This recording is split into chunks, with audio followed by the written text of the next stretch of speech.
At so yun mga kabagis, ngayong araw ay mangunguha po tayo ng taro shoot or daludal sa Ilocano or takway. So ayan, nandito na naman ako sa ilog para maghanap. So let's go mga kabagis. At sa mga nagtatanong mga kabagis kung ano yung pamain namin sa lagubang or abal-abal, ito po yun. Ito yung cola-cola kung tawagin namin mga kabagis. Ang kinukuha dito mga kabagis is itong balat. Ayan. Itong balat nito.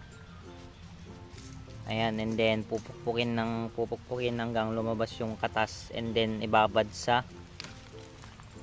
putik para mangamoy, bumaho ng mga 10 days or 12 days. Ayan po yan yung mainam na pamain sa salagubang. At nandito na nga tayo mga kabagis, ay kukuha na rin po tayo ng mauulam mamayang tanghali. Ito yung pako.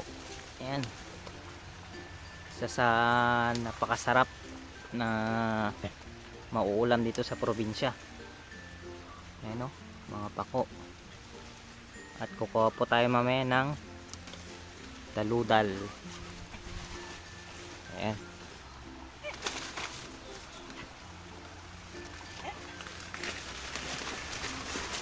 Lagyan lang po natin ng bagoong at pwede nating ulamin.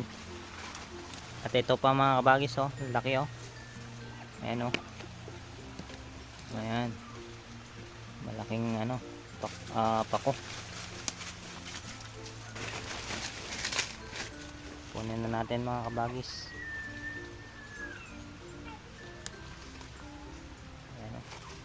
Oh, may pang-ulam na tayo mamaya mga kabagis. Sarap nito, taro shoot kung tawagin mga kabagis. Ayun oh. Ayun.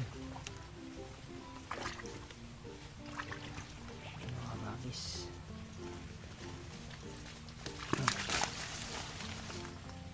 Ayun, ang kukulit ng mga aso namin mga kabagis. Ayun. Ayan oh. Lalaking mga taro shoot or takway.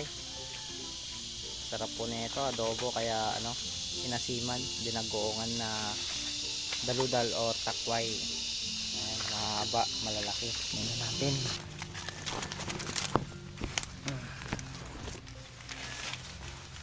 So ayan, ang kukulit ng mga aso ko mga kabagis. Sama sila ng sama. Kung saan ako pumunta, pumupunta rin yung mga aso ko. Ayan mga kabagis, meron dito. Ayan o.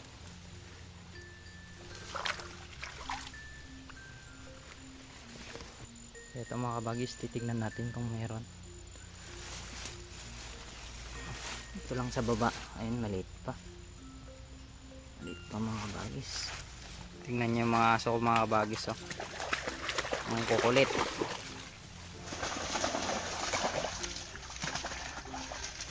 At may nakita akong ano, ibon. Ito oh.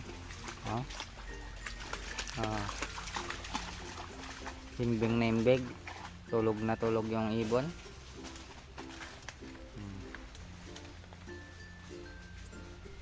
Maliliit lang mga kabagis. Ito yung mga aso namin mga kabagis. Ayan. Lipat tayo ng spot. Dito tayo sa spot na to mga kabagis. Maraming gabi doon. Tara. Ito mga aso. Ayan, maliliit pa mga kabagis. Ayan, medyo malaki na ito mga kabagis. Kunin na natin. Pangdagdag natin sa nakuha natin kanina.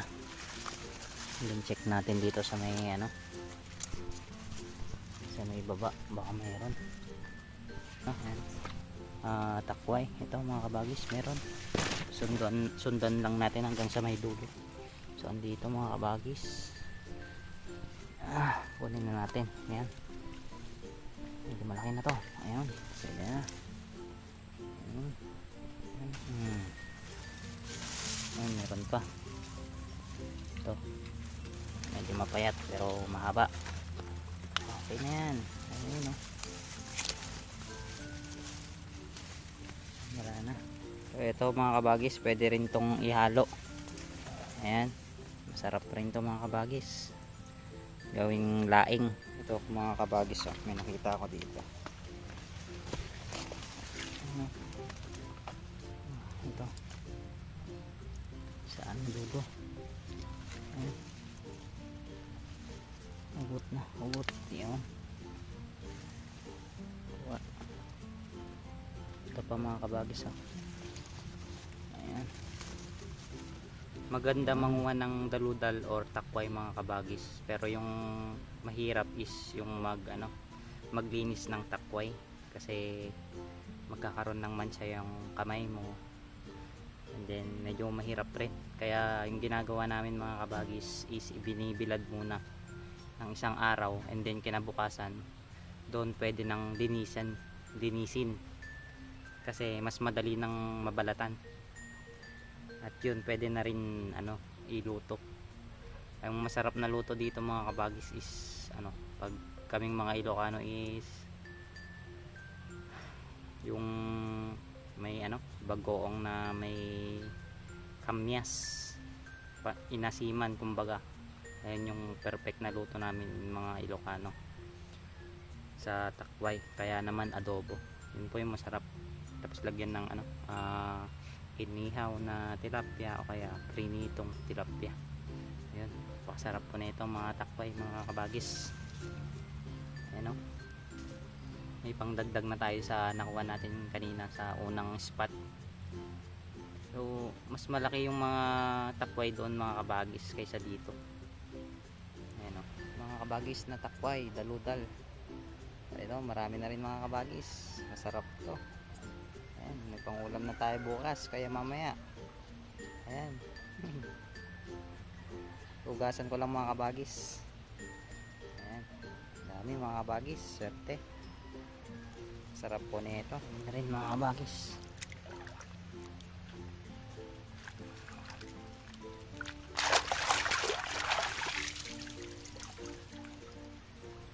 Ito na mga kabagis, tapos ko nang malinisan at natanggal yung mga dumi.